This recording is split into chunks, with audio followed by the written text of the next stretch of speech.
A to the power minus M, অর্থাৎ A to the power minus M এর অর্থ এখন A to the power M into A to the power minus M সমান A to the power M into A to the power minus M.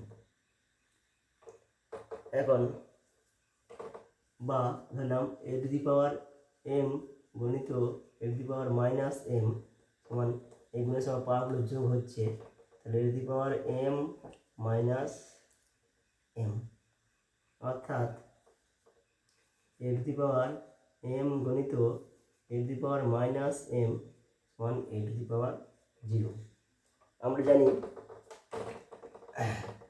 A to the পাওয়ার 0 সমান 1, কিন্তু এখানে একটা শর্ত আছে, এ কিন্তু নট ইকুয়াল টু 0 হবে। তাহলে এ টু দি পাওয়ার 0 সমান 1 বসাচ্ছি এখানে, বা এ টু দি পাওয়ার এম গণিত A to the power minus M সমান 1।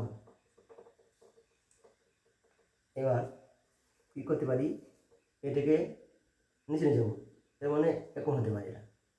তো A to the power cross multiply হবে, A to the power M সমান 1/এ to the power minus M, অর্থাৎ কী হলো, এ টু দি পাওয়ার এম হলো এ টু দি পাওয়ার মাইনাস 1 এর বিপরীত।